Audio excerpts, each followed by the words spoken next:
Okay, नमस्ते, good evening. आपका स्वागत है इस सेशन में जिसमें हम शुरू करने जा रहे हैं वास्तुशास्त्र के ऊपर स्पिरिचुअल वास्तु। मतलब पहले वास्तु का जो रीजन है स्पिरिचुअलिटी होता है, जैसे ज्योतिष का या किसी भी ऐसे ऑकल्ट साइंस का, ये जितने भी फील्ड हैं सभी डिवाइन फील्ड होते हैं। उन सभी का कारण होता है स्पिरिचुअलिटी। तो इस सेशन में आपको दो चीजें बताई जाएंगी। नंबर वन, आपको कोज कोज मतलब उसका रीजन क्या है। देन नंबर टू, इफेक्ट, वो कैसे काम करता है। ओके। और उसके बाद वास्तु के ऊपर जो हम कॉमन टिप्स हैं, कैसे इंपॉर्टेंट टिप्स रेमेडीज जिसको हम बोल सकते हैं। और नंबर फोर, क्या चीज़ें हम वास्तु के अनुसार घर में गलतियां करते हैं, छोटी छोटी चीज़ें हैं वो बताई जाएंगी, जिसको बोल सकते हैं कि common mistakes. Okay, common mistakes based on vastu. Number five, उसके बाद रहेगा कि हमारे पास वास्तु के जो सबसे बड़े बेनिफिट्स हैं। तो हम सबसे पहले टू द पॉइंट शुरू करते हैं कोज वास्तु के ऊपर। कोज का स्टार्टिंग होता है कि वास्तु जो शब्द है, वास्तु ये वस्तु प्लस ए, यहां पर जो वह है संस्कृत शब्द, उसके अंदर ए जुड़ा है और ये वास्तु बना है। वस्तु, वस्तु के भी दो मीनिंग हैं। नंबर वन, वस्तु का मतलब होता है मटेरियल और मैटर, साइंस में हम जिसको मैटर बोलते हैं। एंड जब ए लग जाता है, ए का मतलब होता है चेतना। जैसे कि ओम शब्द है, ओम के अंदर ए प्लस उ प्लस मैं, ये जो तीन शब्द हैं इसके अंदर ये ब्रह्म स्वरूप है, चेतना का स्रोत है। तो ए शब्द जब वस्तु यानी मैटर में लग जाता है, समझिए कि हमारा घर जब हम बनाते हैं तो उस समय पर वो घर एक तरह से वस्तु है, मैटर है, चेतना से रहित है। जैसे कि हम मंदिर बनाते हैं और मंदिर के अंदर जो हम मूर्ति की स्थापना करते हैं, प्राण प्रतिष्ठा से पहले वो सिर्फ एक पत्थर है, हम उसको प्राण प्रतिष्ठा करते हैं, उसके अंदर एक चेतना, ऊर्जा, शक्ति का प्रवाहित करते हैं। वही चीज है वस्तु के अंदर जब चेतना आ जाती है, ये है मैटर। और ए का मतलब है माइंड, माइंड मीन्स चेतना। तो वस्तु और मैटर एंड माइंड, इस चीज को आप सिंपल भाषा में याद रख सकते हैं। दूसरा मीनिंग आता है वस्तु, असल में ये वस्ती का एक रूप है। संस्कृत में जो विभक्तियां और रूप होते हैं उसके अंदर वस्ती, वस्ती का मतलब होता है रहना, घर, स्थान, हाउस। तो वास्तु शास्त्र में वस्तु मतलब घर, और घर से जुड़ा हुआ शास्त्र है ये।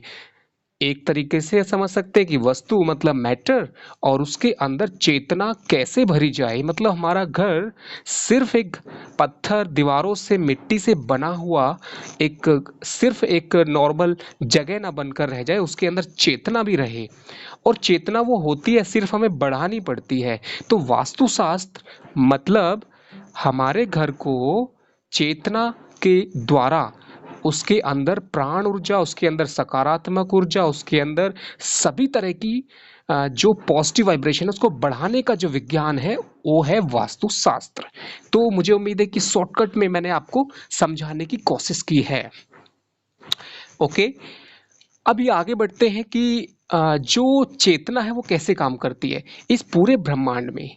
ओके, ब्रह्मांड, इस पूरे ब्रह्मांड में जो ऊर्जा है वो महामाया, महामाया, महामाया मतलब शक्ति का रूप है वो शक्ति तीन रूप में काम करती है, ब्रह्मा विष्णु महेश। और आप समझ सकते हैं कि आत्मा, हमारा शरीर पे अगर ले हम, आत्मा यानी कि सोल, और हमारा दिमाग मन, और हमारा शरीर। ये जो माया है, ये अपना जो प्रभाव है, मैनिफेस्टेशन है, प्रवाहन है, ऊर्जा का संचारण है, वो इन तीनों में जाता है। साइक्लिक प्रोसेस है। ओके, ये साइक्लिक प्रोसेस जो है, यत्र पिंडे तत्र ब्रह्मांडे, मतलब इस ब्रह्मांड में भी है, इस एक शरीर के अंदर भी है और घर में भी है। वही ऊर्जा हमारे घर पर, एक मकान में भी वैसे ही प्रवाहित होती है।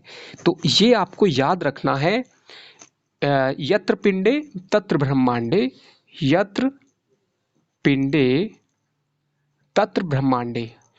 या फिर इसको हम इंग्लिश में क्या बोलते हैं, एज, पिंडे मीन्स छोटा, मीन्स माइक्रो, एज माइक्रो सो मैक्रो। जो भी छोटे कण में घटित होता है वही ब्रह्मांड में, या फिर जो ब्रह्मांड में होता है वही छोटे पिंड में होता है। या फिर हमारे जो सोलर सिस्टम है उसके अंदर जो 12 राशियां हैं, उसके अंदर ये मेष राशि है। और ऐसे आप देखेंगे तो 12 राशियां यहाँ पर जो बनी है, ये सभी राशियां इस ब्रह्मांड के अंदर काल पुरुष के रूप में होती है। ये काल पुरुष का सर है और ये काल पुरुष का शरीर। और इस तरह से ये जो काल पुरुष है ब्रह्मांड रूपी, ये भी एक चेतना है और यही चेतना हमारे शरीर में होती है। कैसे?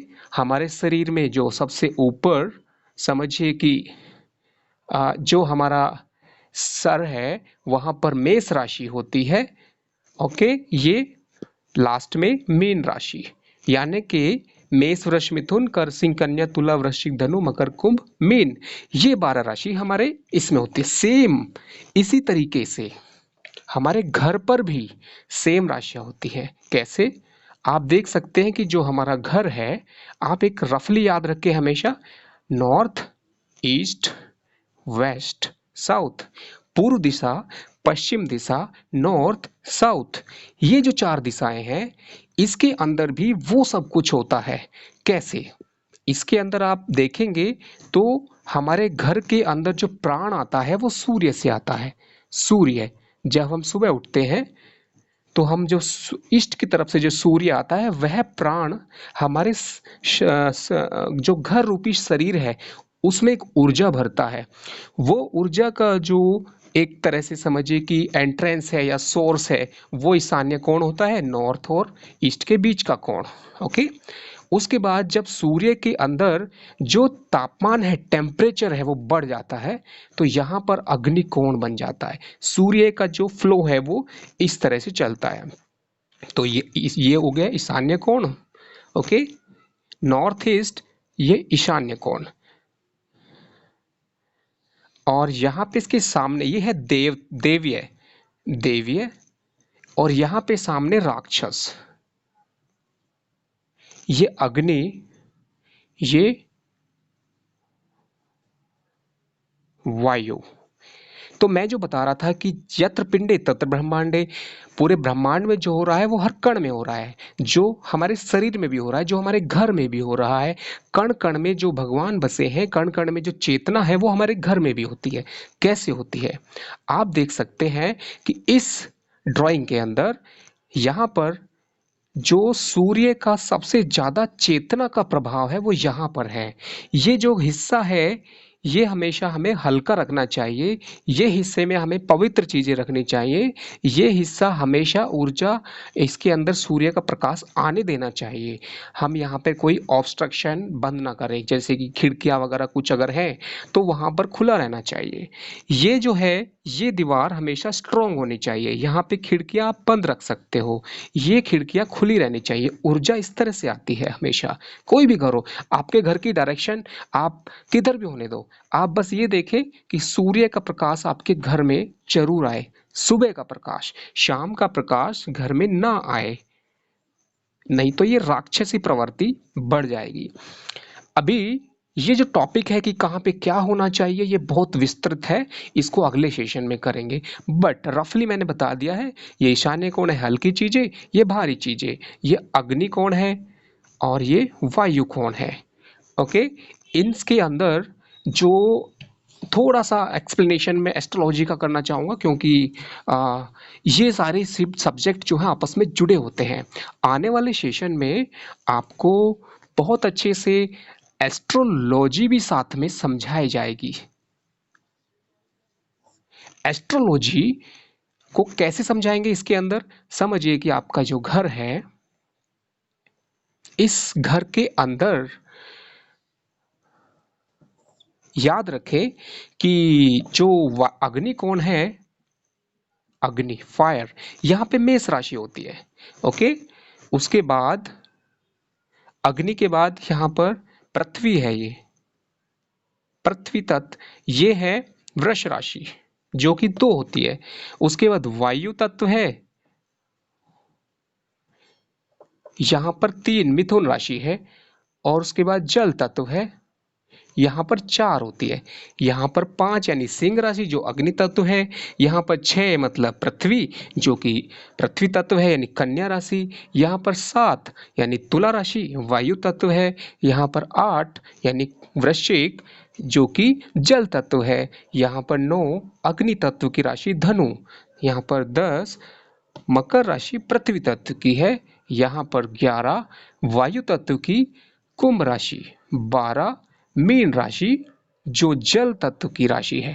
यही चीज हमारे घर में एक बैलेंस बनाती है। हमें इसी तरह से हमें चलना होता है। ये चीज अगले वीडियो में, अगले सेशन में बहुत अच्छे से समझाया जाएगा। अभी के लिए आप इतना याद रखें कि ये जो घर है हमारा, ये कुंडली का भी एक रूप है, ये एक चक्र है, ये हमारा जीवन भी है। किस तरह से हमारे जीवन में एक साइक्लिक प्रोसेस चलती है, ये अगले वीडियो में बताएंगे। आप अगर थोड़ा सा भी ज्योतिष जानते हैं तो आपको समझ में आएगा कि जो घर के अंदर हम जो ऊर्जा का प्रवाह है उसको कैसे बेस्ट कर सकते हैं, कैसे बैलेंस कर सकते हैं। अभी वास्तुशास्त्र के फायदे क्या हैं वो ज़्यादा जरूरी है, क्योंकि कोई भी चीज़ हम सीखते हैं तो हमें पहले उसके अंदर इंटरेस्ट आना चाहिए। वो कैसे आता है कि हम उसके बेनिफिट समझें या फिर उसके बिना क्या प्रॉब्लम हमें हो रही है वो समझें। तो नंबर 1 आप इसके लिए बेनिफिट समझिए। नंबर 1,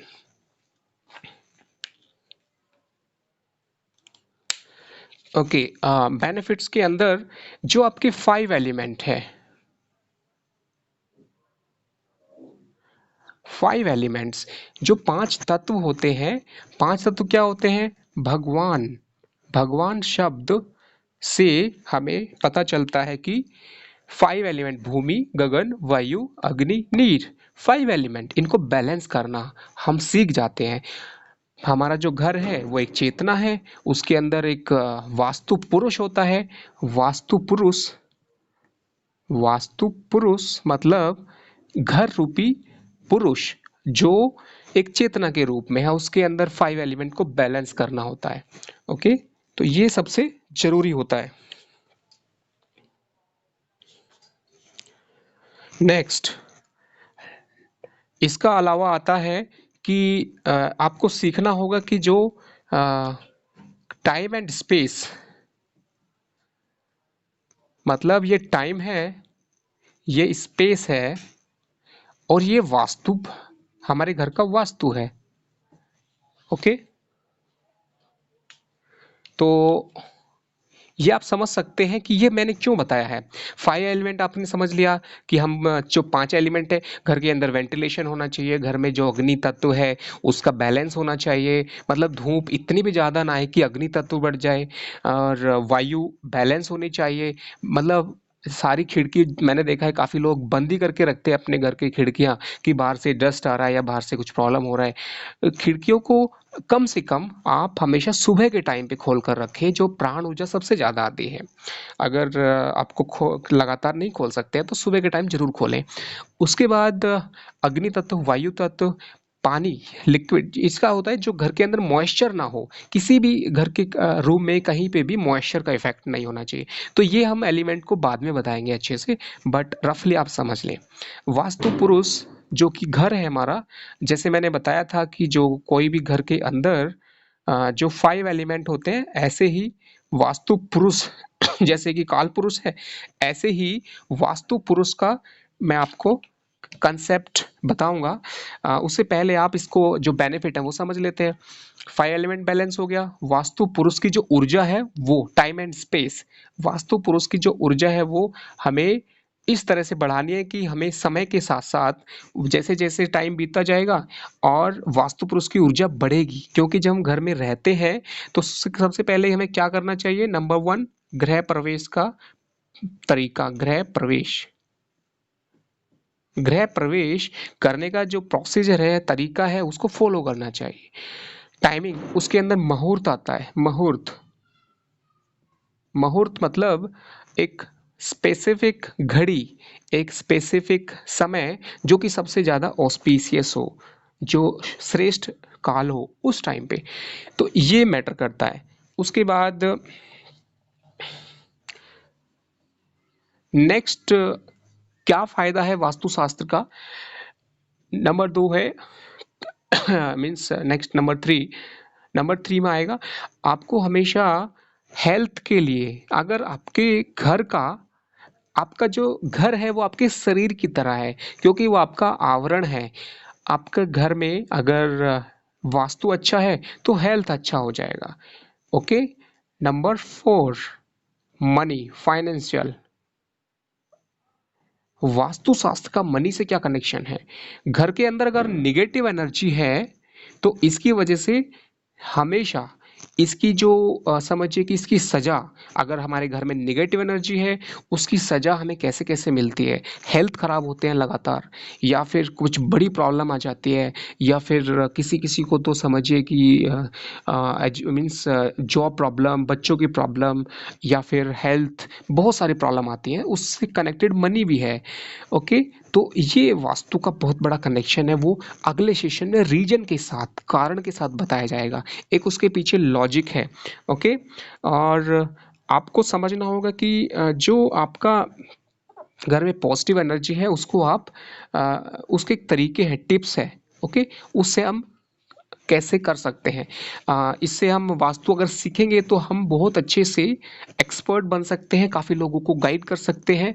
और वास्तु का जो फील्ड है ये बहुत ही ज़्यादा lucrative, means it is like a good professional field. इससे आपको बहुत अच्छा, एस्ट्रोलॉजी से भी ज़्यादा ये इम्पोर्टेंट है, एस्ट्रोलॉजी से भी ज़्यादा डिमांडिंग है।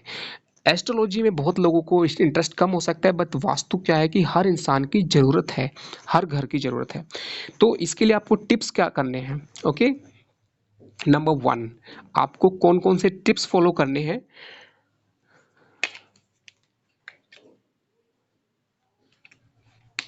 अगर आपको बोर्ड दिखाई ना दे रहा हो तो इसलिए मैं कोशिश करता हूँ कि ब्लैक मार्कर यूज़ करता हूँ, सो दैट आपको समझ में आएगा।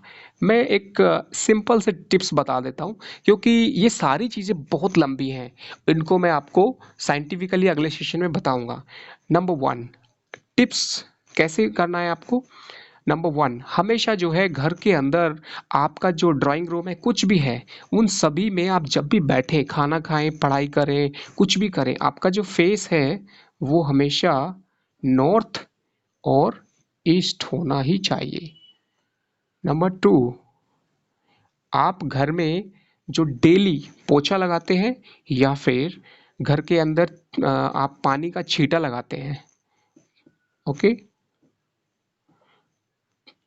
वो नमक के पानी से या फिर उसमें हल्दी मिला सकते हैं। और नॉर्मल पानी, अगर आपके पास गंगा जल है वो सबसे अच्छा है छींटे लगाने के लिए, और पोछा लगाने के लिए नमक का पानी और हल्दी के छींटे आप गंगा जल से लगा सकते हैं। तो ये 2 चीज़ें मैंने एक साथ बताई हैं, इसमें कन्फ्यूजन ना करें। नमक के पानी से पोछा लगाना है और हल्दी के पानी से आपको घर में छींटे लगाने हैं। नॉर्मल गंगा जल है तो उसमें कुछ मिलाने की ज़रूरत नहीं है। ओके। ये हो गया नंबर 3। ये मैं आपको सिंपल टिप्स बता रहा हूँ। घर के अंदर शार्प चीज़ें, शार्प कॉर्नर वाली चीज़ें, जैसे कि जितना भी फर्नीचर है, टेबल है, उनके जो शार्प एंड्स हैं वो थोड़ा सॉफ्ट होने चाहिए, उस पे आप थोड़ा सा चेंज कर सकते हैं, एकदम शार्प नहीं होना चाहिए। इसका रीज़न है उसके अंदर जो है कोई भी कॉर्नर होता है, आपके हाथ के अंदर भी जो टिप्स हैं यहाँ पे भी एनर्जी रिसीव एंड ट्रांसमिट होती है। तो सेम वे घर के अंदर भी जो कॉर्नर होते हैं उनके अंदर बहुत ज़्यादा एनर्जी रिसीव एंड ट्रांसमिट, उसकी वजह से निगेटिव एनर्जी ज़्यादा बढ़ जाती है। तो आप याद रखें। नंबर 4, इन चीज़ों को भी मैं बाद में डिटेल में बताऊंगा, ये मैं शॉर्टकट में बता रहा हूँ।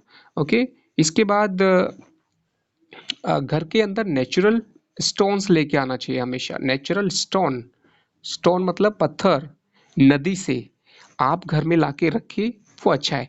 जो लोग खरीद कर लाते हैं मार्केट से बहुत सारी मीन्स डेकोरेटिव चीज़ें, तो उनको प्राण प्रतिष्ठा करके लगाएं। कभी भी ऐसे नहीं कि सीधा मार्केट से लिया और लगा दिया। प्राण प्रतिष्ठा मतलब नॉर्मल पूजा करें, उनको प्राण प्रतिष्ठा करें तो अच्छा रहेगा। ओके। उसके बाद घर के अंदर जो साउंड है, टीवी का साउंड, बोलने का साउंड या एक दूसरे से बात करने का, उसका हमेशा लो पिच होना चाहिए, लो पिच। अदरवाइज मंगल की जो नेगेटिव एनर्जी वो बढ़ जाएगी।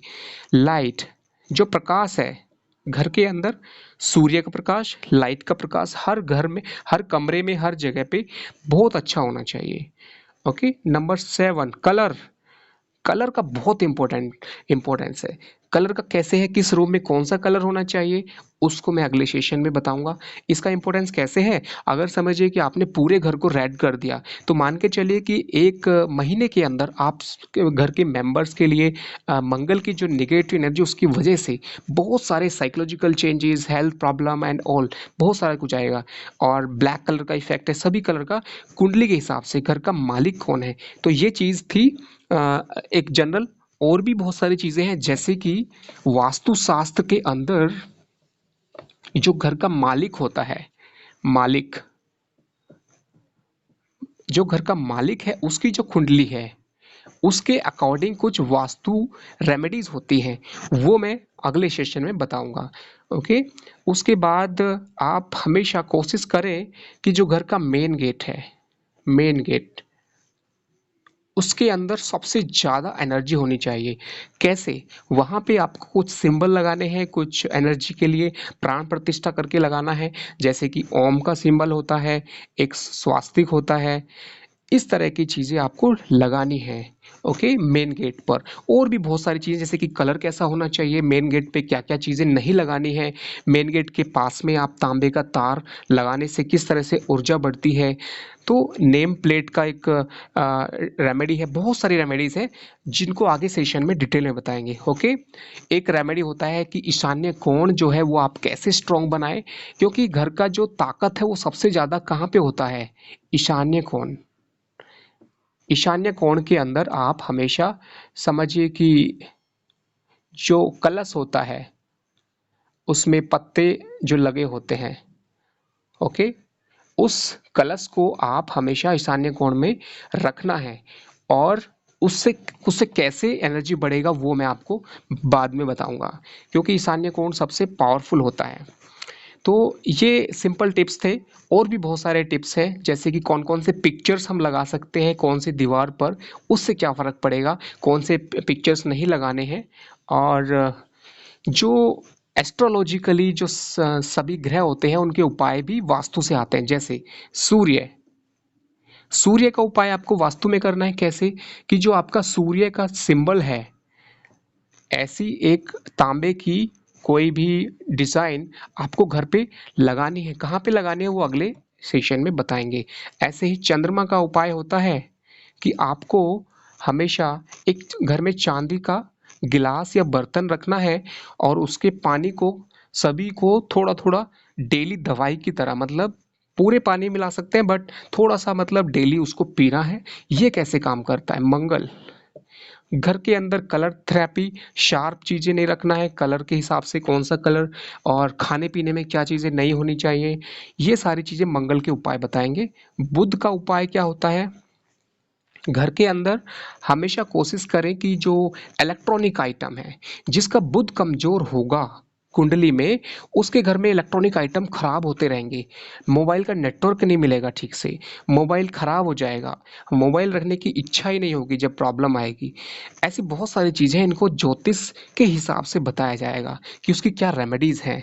गुरु बृहस्पति का उपाय क्या है, घर के अंदर हम किस तरह से जो हमारी ट्रेडिशन होती है, कौन कौन सी मतलब हमारे परंपराओं को फॉलो करना चाहिए, पितरों को कैसे हम माने और कैसे पूजा करें, क्या करें, उन चीज़ों को बहुत ही अच्छे सिंपल तरह में बताएंगे, जिससे कि गुरु, ये सारे ग्रहों के जो उपाय हैं ये वास्तु के हिसाब से हैं। इसलिए आपको दोनों चीज़ें एक साथ समझ में आएंगी कि वास्तु के हिसाब से आपको ये ग्रहों की रेमेडीज हो जाएंगी। काफ़ी लोग कुंडली के हिसाब से जो उपाय पूछते हैं, उससे भी ज़्यादा प्रभावशाली ये वास्तु के उपाय होंगे जो ज्योतिष के आधार पर होंगे। ये आपको बहुत ही अच्छे से समझ में आएगा। ओके, तो ये चीज़ें थी, और कुछ और चीज़ें भी मैंने ऑलरेडी आपको बता चुका हूँ, फिर भी मैं थोड़ा सा आपको बता देता हूँ। जैसे कि ये समझिए कि आपका ये ब्रह्म स्थान होता है। ये घर है नॉर्थ, साउथ, ईस्ट, वेस्ट। ये हमारा जो घर होता है, चाहे दरवाजा किधर भी होने दो, कुछ भी किधर भी होने दो, लेकिन जो केंद्र है वो ब्रह्म है, वो खाली होना चाहिए, स्पेस होना चाहिए, भले ही थोड़ा सा। वहाँ पर आप फिर भी पेड़ रख सकते हैं तुलसी का, बट शुभ चीज़ हो सकती है, और भारीपन नहीं होना चाहिए, कुछ निगेटिव एनर्जी नहीं होनी चाहिए। इसके बारे में भी बहुत सारी चीज़ें हैं जो मैं बताऊँगा आने वाले सेशन में।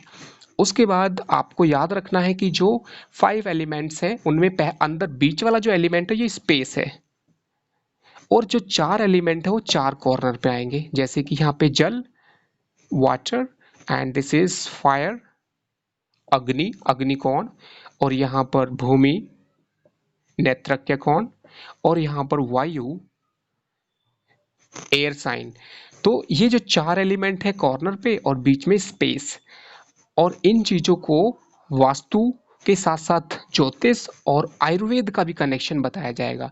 जो हमारे शरीर में जो 7 चक्र होते हैं उसको भी इसमें मिक्स करके एक्सप्लेन किया जाएगा। मतलब हमारा जो शरीर है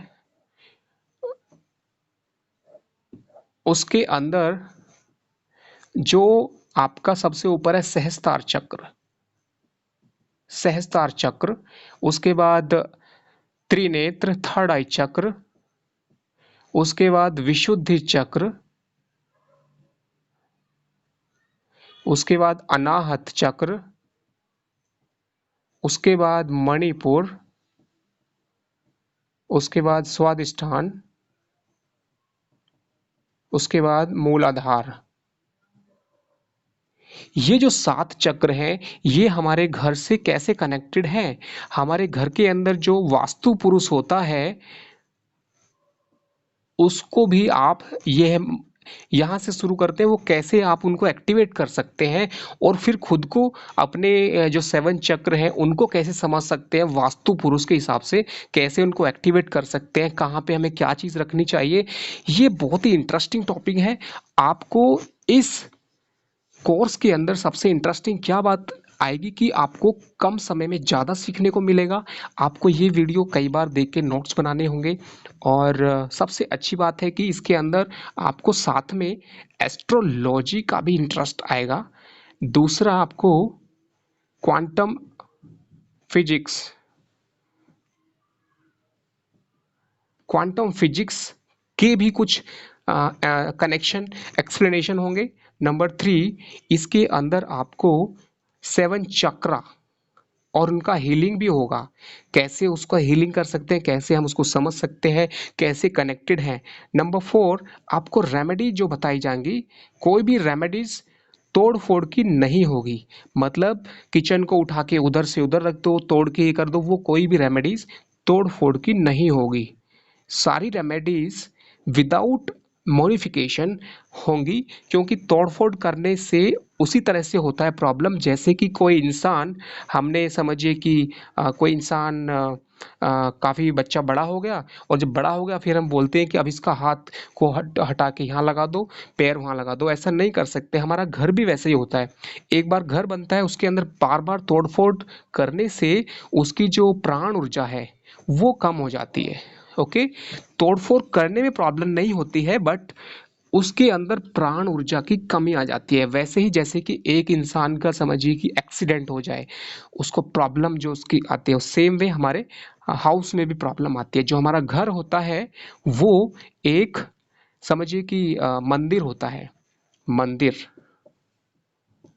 आप जब घर में जाते हैं तो उसे मंदिर समझ के प्रवेश कीजिए, और घर के अंदर जितने भी जैसे भी आप थॉट रहेंगे घर वालों के, कैसे लोग आपस में जुड़ेंगे, वैसे ही घर चेतना के रूप में एक अच्छा ऊर्जा का स्रोत बन जाएगा।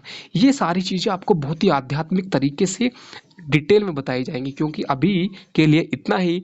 बाकी अगर आपको ऐड होना है, अच्छे से सीखना है, तो आप इस नंबर पर 8281 974063 इस व्हाट्सएप पर आप कांटेक्ट करके अगले आने वाले जो सीरीज में सारे वास्तु के जो लेक्चर्स होंगे उनको समझ सकते हैं। सबसे अच्छी बात रहेगी कि आपको बहुत ही सिंपल लैंग्वेज में और ज़्यादा चीज़ें एक साथ सीखने को मिलेंगी। आज के लिए इतना ही। Thank you so much.